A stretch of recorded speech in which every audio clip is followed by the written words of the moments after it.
Bom, gente, esse vídeo que eu estou gravando agora vai apresentar para vocês o conteúdo da aula que eu iria apresentar hoje a respeito de mercado de câmbio, que está dentro do tópico conhecimentos bancários do edital do concurso do Banco do Brasil, certo?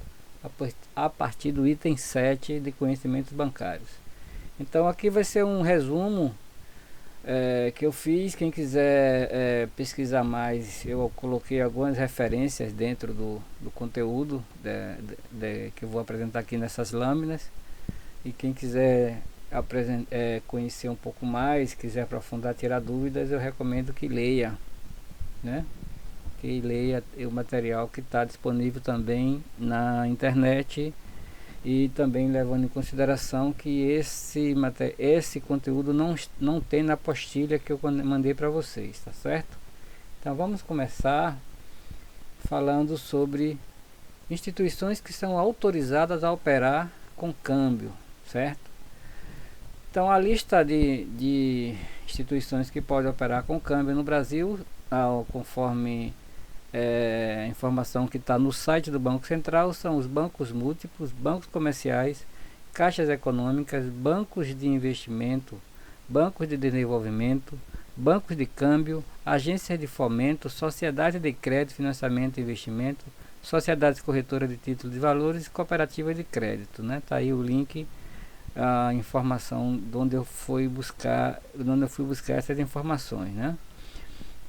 Lembrando o seguinte, que mesmo os bancos múltiplos, não são todas as agências que são autorizadas pelo Banco Central a fazer movimentação com moeda estrangeira, nem guarda física, nem transações com moeda estrangeira, né? Então, cada agência de banco que vai lidar com transações diretas de moeda estrangeira, salvo ordem de pagamento, que pode ser feita em qualquer lugar, ordem de pagamento para mandar e receber do exterior, mas operações com câmbio, exportação, importação e guarda em espécie de moedas estrangeiras, somente as agências dos bancos que têm a autorização expedida pelo Banco Central. Então, imagino que também para as outras instituições aí que estão relacionadas haja a mesma exigência, né? Não é que todas as agências de um determinado banco que podem operar.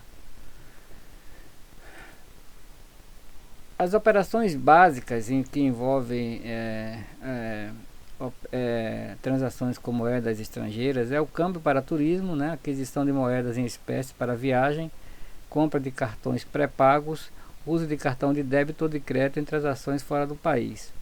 As chamadas remessas pessoais, que é recebimento e envio de ordem de pagamento para o exterior, através de operações ponta a ponta, que depois eu vou explicar o que seria um ponta a ponta, ou por meio de transferências bancárias internacionais.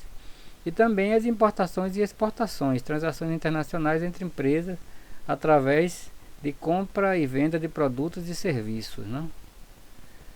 Vamos falar um pouquinho de transferências entre pessoas, que são as chamadas ordens de pagamento do interior.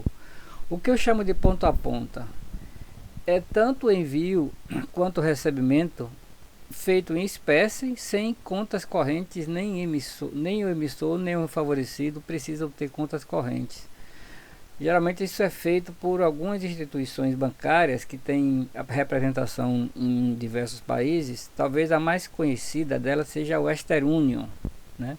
É um banco, o Banco Western Union, que é muito conhecido por favorecer transações de envio de ordem de pagamento do exterior para pessoas que não têm conta corrente no banco de origem. Geralmente viajante dentro do Brasil ou fora do país, viajantes que não têm um relacionamento bancário no país de destino, no país onde ele está no momento.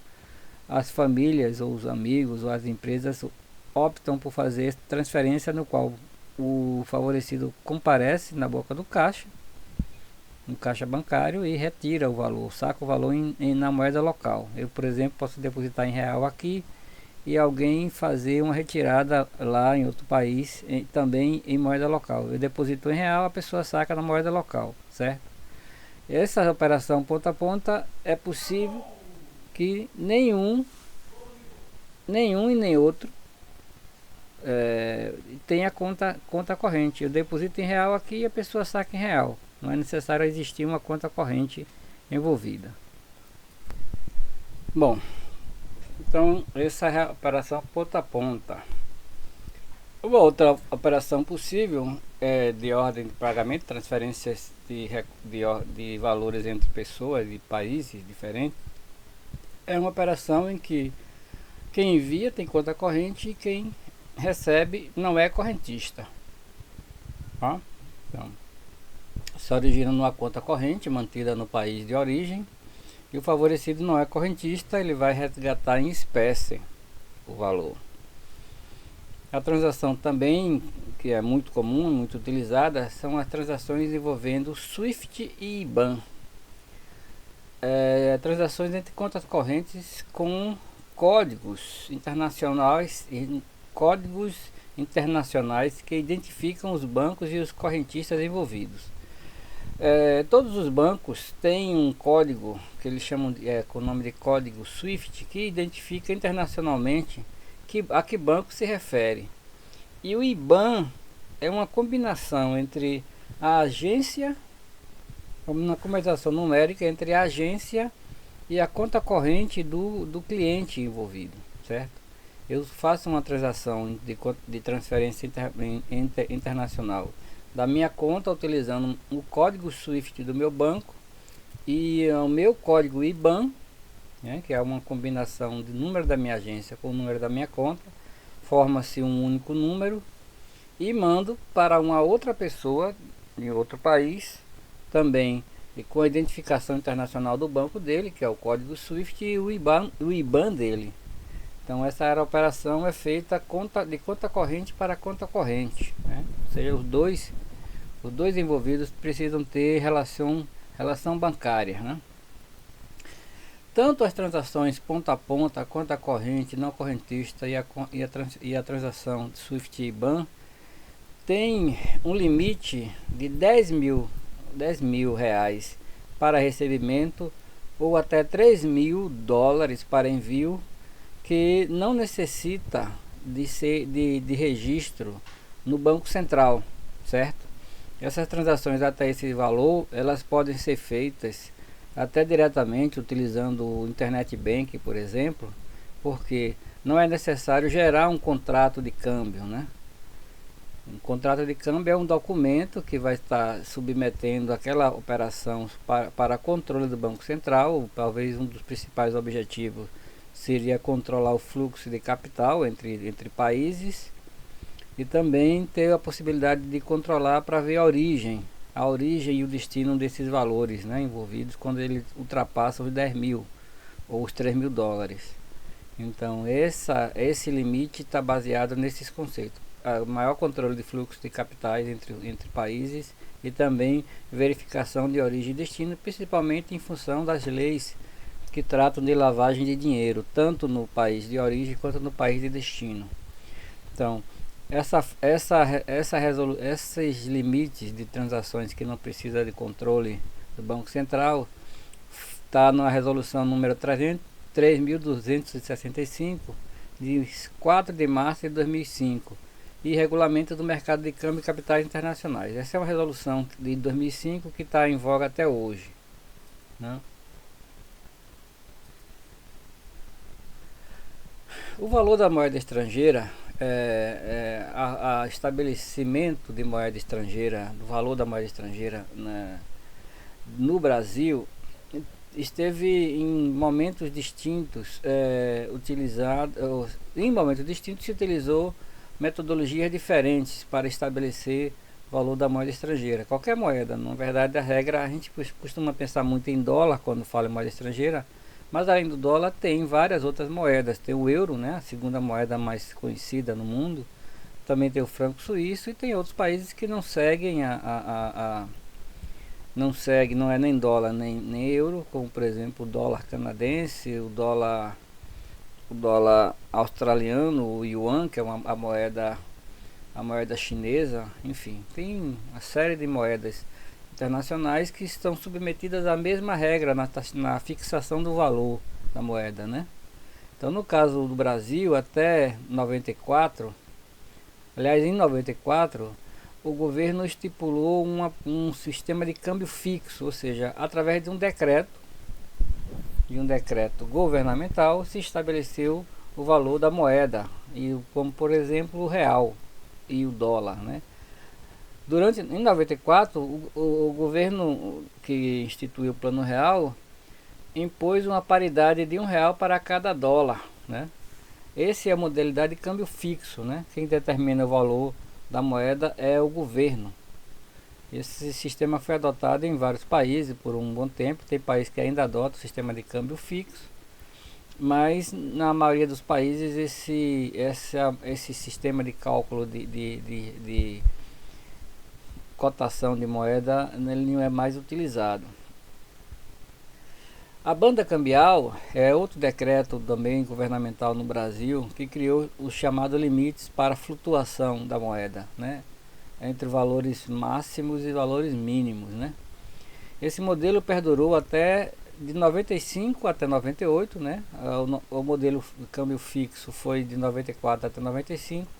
No Brasil, de 95 até 98, utilizou-se a banda cambial, ou seja, se permitia que o dólar subisse até um determinado patamar ou que recuasse até um determinado patamar.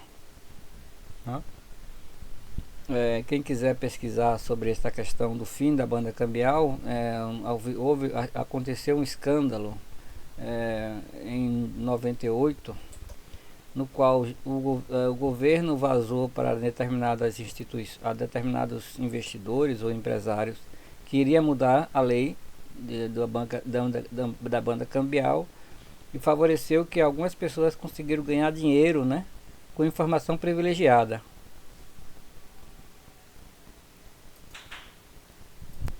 Então, aí o modelo que está vigorando no Brasil até hoje, que é o chamado câmbio flutuante. O valor da moeda é regulado pela lei da oferta e da procura. Leva ainda a alcunha de suja, porque o Banco Central pode intervir fazendo compra ou venda de moeda estrangeira para tentar controlar o valor. Se o Banco Central entender que ela está subindo demais, pode vender parte das suas reservas de moeda estrangeira para tentar aumentar a oferta e diminuir a pressão sobre o aumento do valor da moeda estrangeira. Ou pode comprar também se ele entender que está caindo demais. Então, mas o modelo que funciona no Brasil até hoje é o modelo de câmbio flutuante. Eu estou dando aí uma fonte de onde essa informação foi tirada, quem quiser ler mais sobre isso. Mas basicamente, para fixar os três modelos que é possível estabelecer sob o controle da moeda no país, é câmbio fixo, banda cambial, uma banda onde se coloca o valor mínimo e o valor máximo que ela pode flutuar, ou então esse modelo de câmbio flutuante, em que o governo não intervém no valor da moeda, e quem dá o valor é a lei da oferta e da procura. Ok?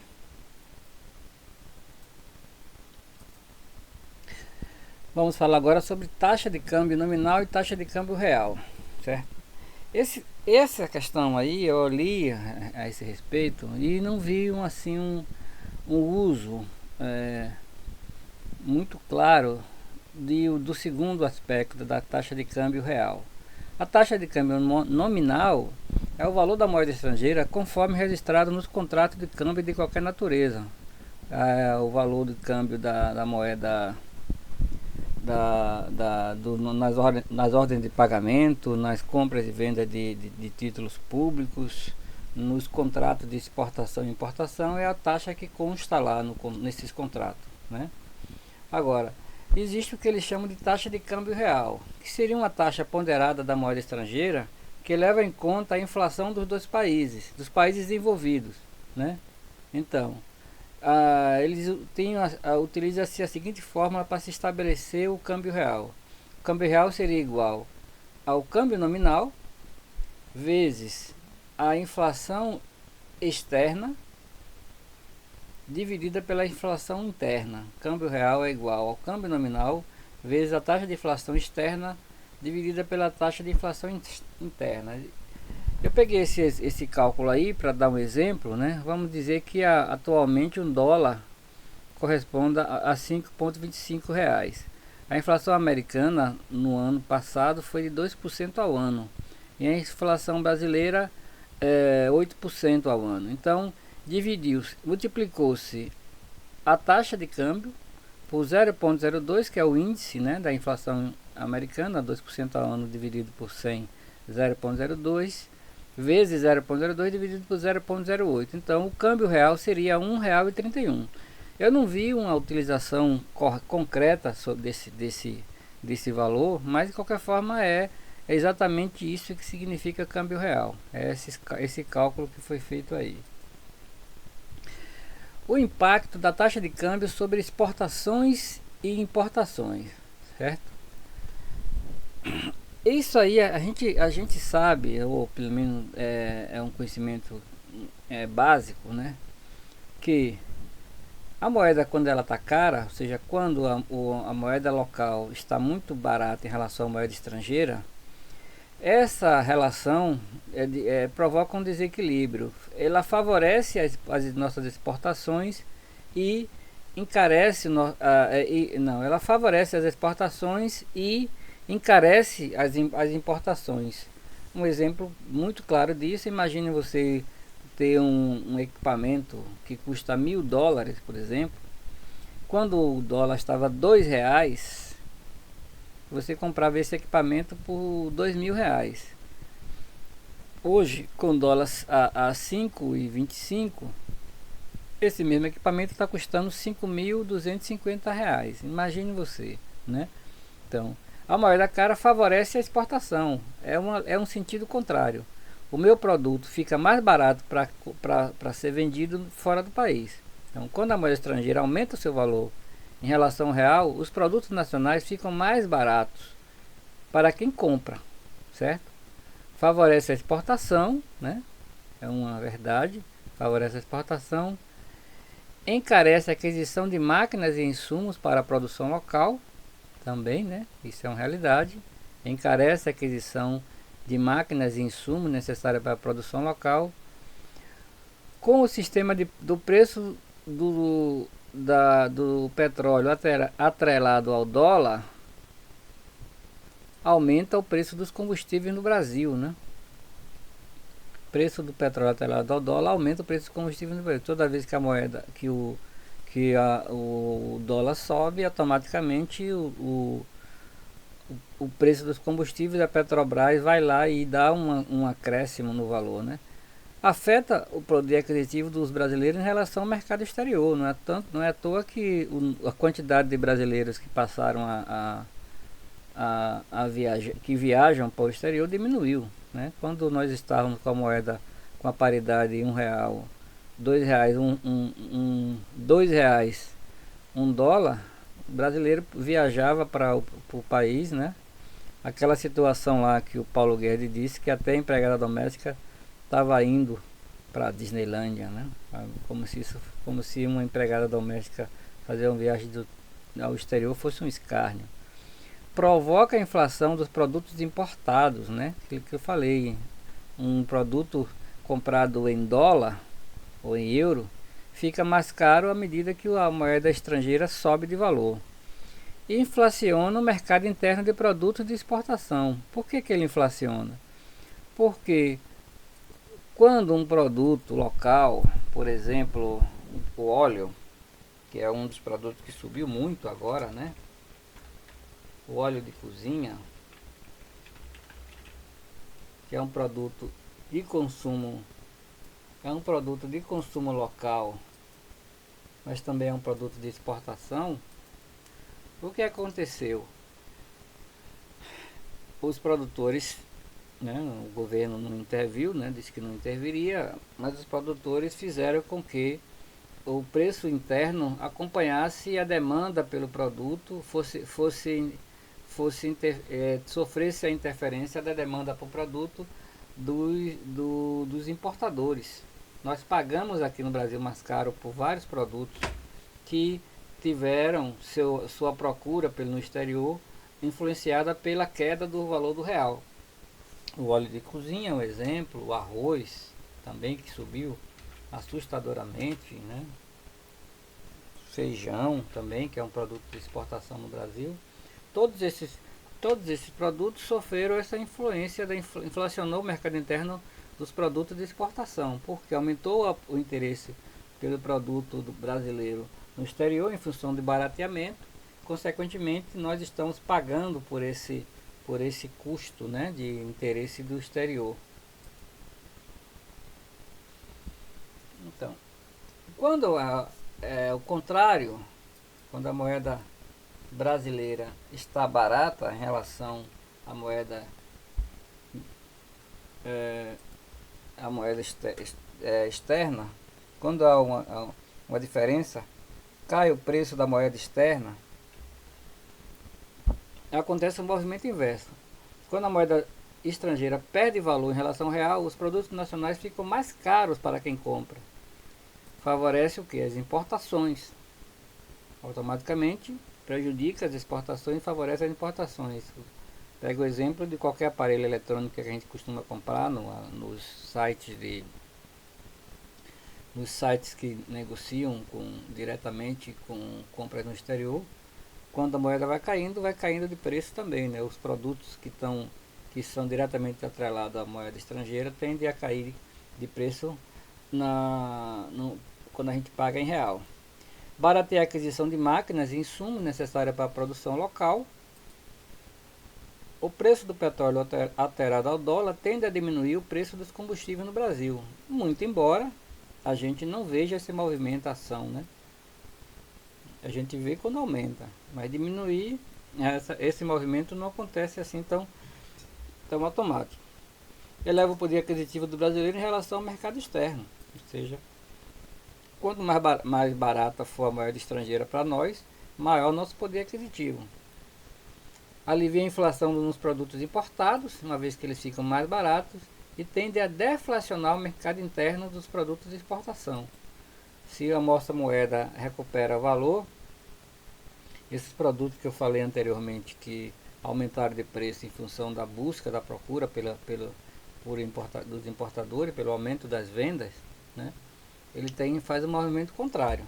Então, são esses os impactos da taxa de câmbio sobre as exportações e as importações, né? Nesse aspecto, existem vários fatores que eu chamo intangíveis. Eu acho que é difícil estabelecer um valor real para as moedas no mundo inteiro, não só no Brasil, né? Porque existem fatores intangíveis. Existem fatores intrínsecos a cada país, fatores intrínsecos a cada país no custo da produção, né? É o que considero que alguns fatores são intrínsecos. O valor da mão de obra, que não é igual no mundo inteiro, né? Não é só em relação ao Brasil, né? Existem aqueles países que têm um salário mínimo baixíssimo, né? Cita-se muito o exemplo da China, mas não é só a China, a Índia também, a mão de obra costuma ser muito barata, faz com que muitas empresas procurem esses países para montar seus parques industriais, né? A Índia, por exemplo, onde estaria situado os principais call centers em língua inglesa, porque eles falam inglês, e a mão de obra é muito mais barata do que na Europa, né, e nos Estados Unidos. Então a mão de obra é um fator que interfere nesse valor de câmbio, os insumos, o custo de produção, os impostos locais. São vários fatores que podem interferir no valor da moeda, da taxa de câmbio, consequentemente também nas importações e exportações. É difícil também controlar as taxas de câmbio, seja por fatores reais, seja por ações especulativas que auxiliam ou prejudicam o comércio ou países intencionalmente ou não. Ou seja, a especulação ela entra como um fator que interfere na taxa de câmbio e nessa relação de compra e venda, né, de importação e exportação. As mercadorias submetidas à variação cambial nem sempre aumentam ou sobem internamente, né? O preço final é determinado pela lei da oferta e da procura. Imagina, pega o exemplo do óleo de cozinha, que era 2 e pouco, 2,50 antes da disparada do dólar e do euro, e hoje chegou a ser vendido a R$ 9. O movimento contrário de queda você não percebe no preço da economia, porque talvez o mercado interno já se estabeleceu em cima da, do valor que lá estava, de R$ 9, e os produtores não se acham assim tão incentivados a baixar, uma vez que ele entende que a procura continuou, independente deles terem mais produtos para vender no mercado interno, com a redução da exportação. Então, não é um cálculo matemático correto, assim, 100% certo. Não é um cálculo matemático. Se não é 100% certo, não é um cálculo matemático. Varia dos interesses envolvidos, né? A ausência de intervenção governamental favorece os interesses do mercado. Isso nós sabemos. A ausência de intervenção governamental favorece os interesses do mercado, que pode ou não servir aos interesses da sociedade como um todo. De repente há uma grita quando o governo regula ou tenta controlar a ação do mercado, chamado mercado, né? Mas o mercado tem suas próprias razões, que nem sempre são razões de interesse da sociedade como um todo. Então, são esses fatores que eu considero intangíveis nessa relação de interesses entre nossa economia, nossa economia real, que é a economia que a gente vive, e o interesse dos grandes, dos capitalistas, dos que ganham dinheiro nessa economia, né? Outra questão que é muito difícil, ou pelo menos para mim foi complicado entender, é essa dinâmica do diferencial de juros internos e externos, né? Que ela está diretamente ligada ao custo da moeda, a valorização ou desvalorização da moeda, enfim, está lá no item, nós vamos pesquisar para ver como a gente poderia explicar essa diferencial de juros internos e internos. Eu verifiquei o seguinte, que através de cálculo financeiro, busca-se estabelecer o impacto dos juros internos, a Selic, comparativamente aos juros praticados no outro país, né? Nesse caso aí se utiliza como base um país e o outro, né? Aí o diferencial entre a taxa de juros praticada no Brasil e a taxa de juros praticada no outro país, e aqui vou dar o exemplo dos Estados Unidos, por exemplo, dos americanos, a taxa de juros praticada nos Estados Unidos, né? A taxa básica de juros, a Selic, ela remunera credores externos do Brasil e os portadores de títulos públicos no exterior. A taxa interna vezes taxa externa, não é taxa externa, influencia o interesse ou desinteresse dos investidores estrangeiros na economia brasileira, né? A nossa taxa interna, comparativamente às taxas externas, teoricamente de onde está saindo o capital, ela influencia o interesse ou o desinteresse dos investidores estrangeiros na economia brasileira. Mesmo quando a nossa taxa Selic está atrativa para ingressos de capitais externos, os fatores de risco país, podem frear, né? Podem frear ou estimular o ingresso, né? Podem influenciar ou estimular a boa avaliação da economia brasileira. Bom, os fatores de risco podem frear ou estimular a boa avaliação da economia brasileira, né? A gente pode dizer o seguinte, o Brasil, se o olhar do cidadão que tem interesses econômicos ou financeiros no Brasil, se ele entender que o Brasil está naquilo que eles consideram o caminho certo, né, muito entre aspas, colocando aspas nesse caminho certo, essa boa avaliação pode fazer com que o interesse pela economia brasileira aumente, né?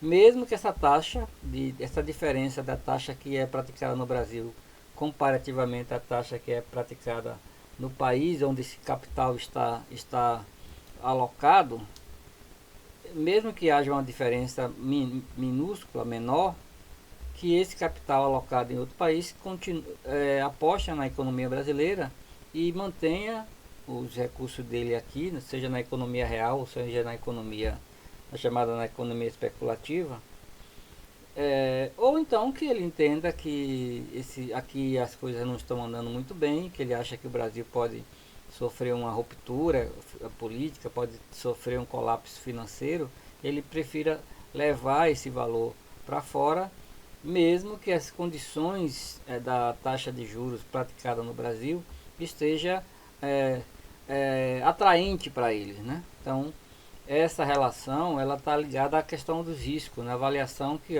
as agências de classificação de risco fazem sobre a situação do país, né? Então, eu vou colocar aqui mais um ponto, ainda sobre diferencial de juros internos e externos.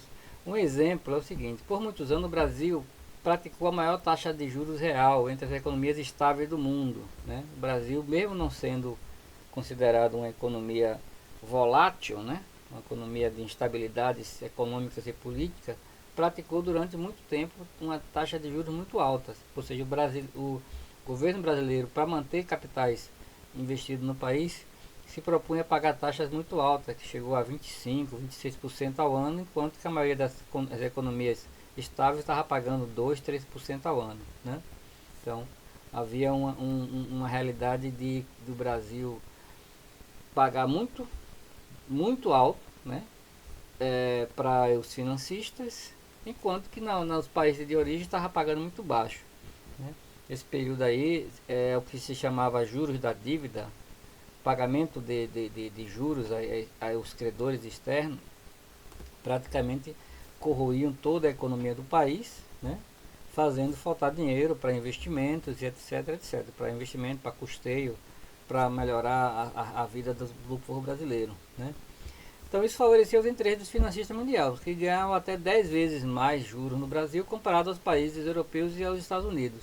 A questão: toda vez que o Brasil vivia situações internas consideradas perigosas por esse financista, ou fatores externos aumentavam o risco nos países emergentes, os mesmos financistas optavam por levar seus capitais para as chamadas economias estáveis, entre aspas, né?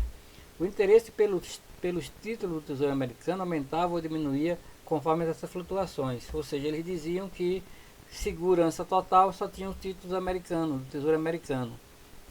Muito embora a economia dos Estados Unidos já patina há muito tempo, mas ainda assim eles mantêm o padrão de que é mais fácil é melhor ganhar 2% ao ano nos Estados Unidos, com certeza, do que correr risco de ganhar no Brasil ou em outro país que eles considerem instável, ganhar 10% ao ano. Ou seja, é melhor não correr risco nos Estados Unidos do que correr risco no Brasil, né? Isso é uma questão que envolve várias avaliações diferentes, né? A gente não vai entrar nesse mérito, é só para estipular essa questão aqui, esse tópico em referência a diferencial de juros internos e externos. Agora eu vou apresentar um gráfico que compara a taxa Selic ao longo de vários anos, inclusive a mais próxima aqui é a março de 2020, a diferença da taxa Selic em relação à taxa americana, que é estabelecida pelo Banco Central Americano, que eles chamam de Fed, né? Federal Reserve. Então, em março de 2005, a taxa chegou a 20%, enquanto a taxa americana estava em 5 pouco, né? E aí você vê uma flutuação, né, que vai, março de 2005, a taxa de juros no Brasil foi caindo, né? Chegou a 10 aqui em 2007, né? Quem associa aí a governos, aqui é o governo Lula. Vai, depois sobe um pouco, enquanto a taxa de juros americana está caindo, né? A taxa básica de juros do Brasil caiu mais ainda. Depois, aqui em março de 2010, né, ela começou a subir, né? Começou a subir, chegou a novembro. A taxa americana passou por um período de estabilidade. No Brasil, em setembro de 2012, ela chegou a cair. Aqui em julho de 2013, ela começa a subir novamente, né? Então, a diferencial da taxa de juros, quando ele está calculando, é justamente essa diferença. Ou seja, você nos Estados Unidos, nesse momento aqui, você estava ganhando ali em torno de 2% ao ano, enquanto que o Brasil estava pagando, aqui está pagando em torno de 13%. Então, esse é o diferencial, alguma coisa em torno de 10% ao ano, né? Chegou um momento aqui que esteve muito próximo, aqui em julho de 2013, acontece aqui, começa aqueles movimentos de chamada jornada de junho, né, as pressões contra o governo da Dilma. E essa taxa foi subindo para tentar reter o capital estrangeiro nesse momento que estava ameaçando sair do país, estava saindo de qualquer forma. E aí, janeiro aqui de março de 2016, acontece a derrubada de Dilma, e aí os chamados interesses dos financistas mundiais passa a se combinar com os interesses do governo que assumiu, do Michel Temer, e vai se derrubando a taxa de juros, né? Ao ponto de chegar aqui no Brasil atualmente está praticamente igual, né? Não está mais aqui, já começou a subir, né?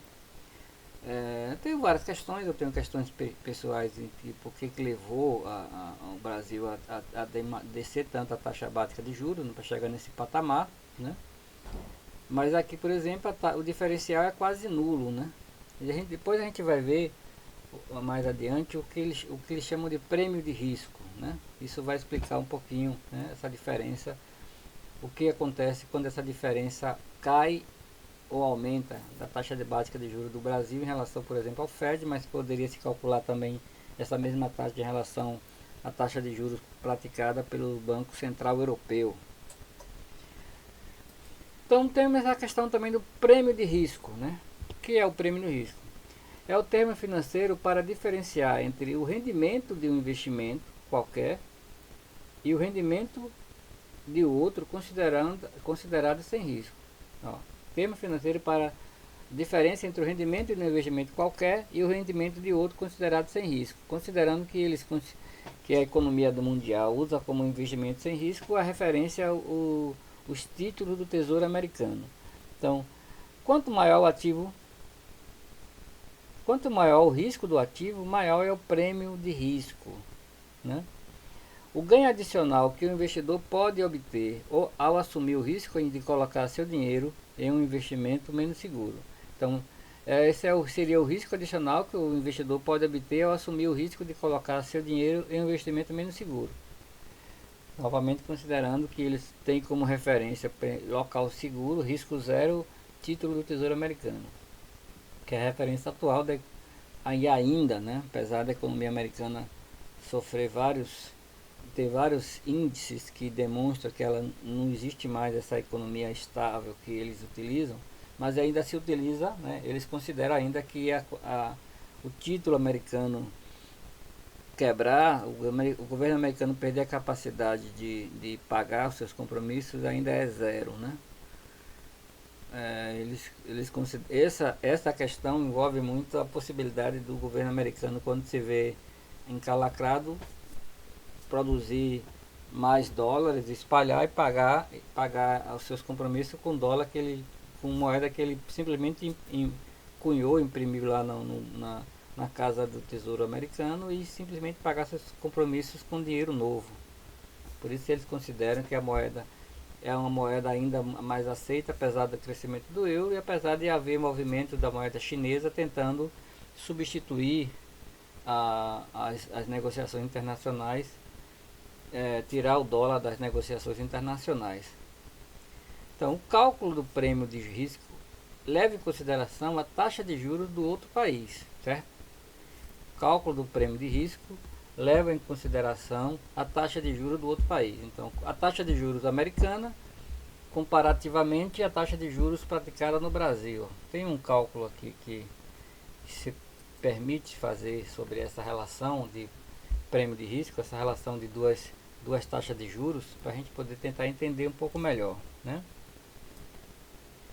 Então, o mercado usa para estabelecer esse prêmio de risco a taxa de juros oferecida pelos títulos públicos de curto prazo dos países desenvolvidos.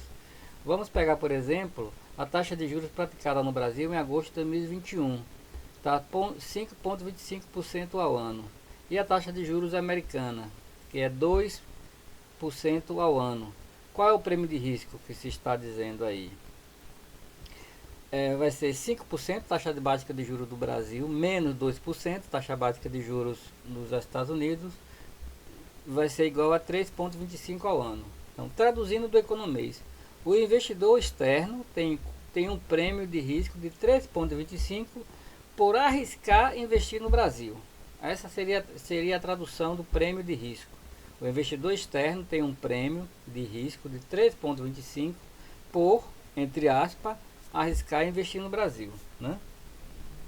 Isso também está associado com outro item que é o chamado fluxo de capital, né?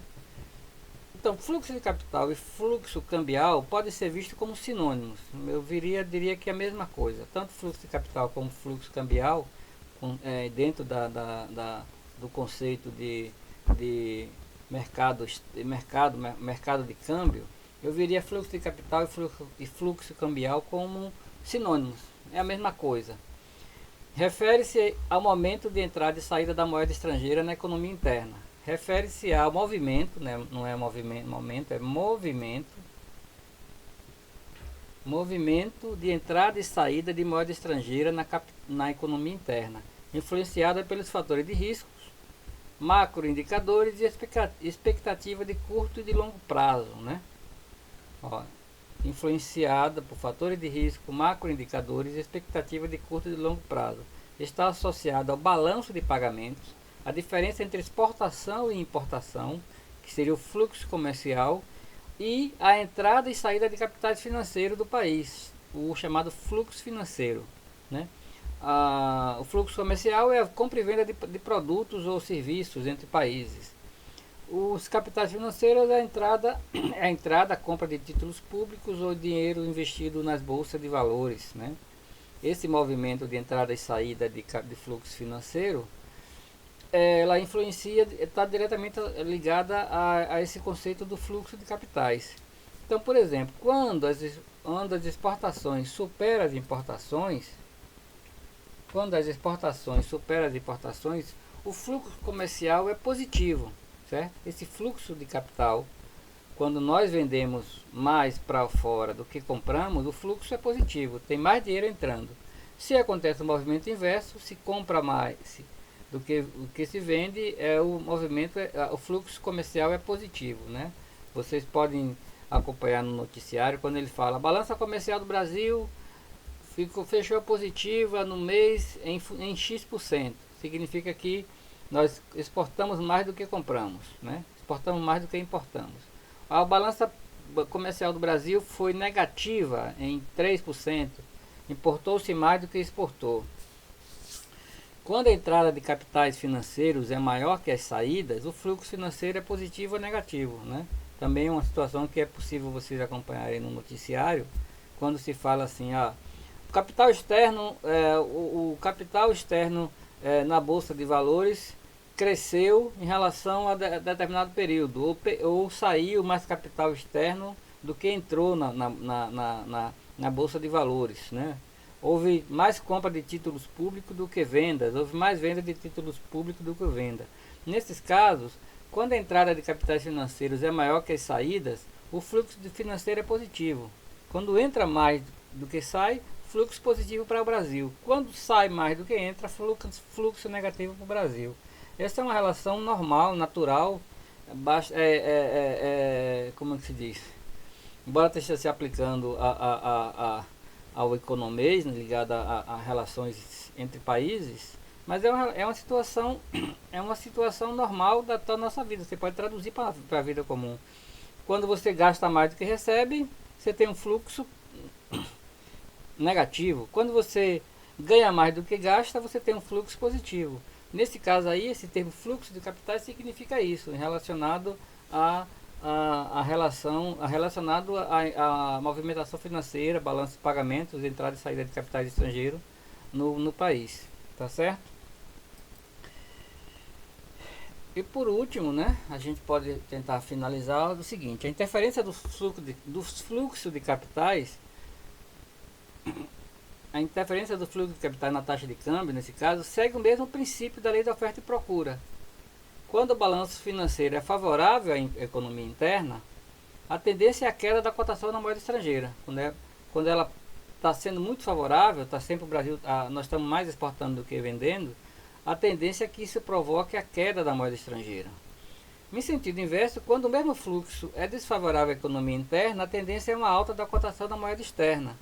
Essas flutuações são influenciadas por indicadores reais, risco de safra, aumento ou elevação da produção local, novas fontes de de negócios descobertos, desastres naturais são fatores externos que influenciam através de indicadores reais, mas também por fatores políticos, eleição de governos indesejáveis, tendência de maior aperto e regulação sobre movimentações financeiras, especulações, etc.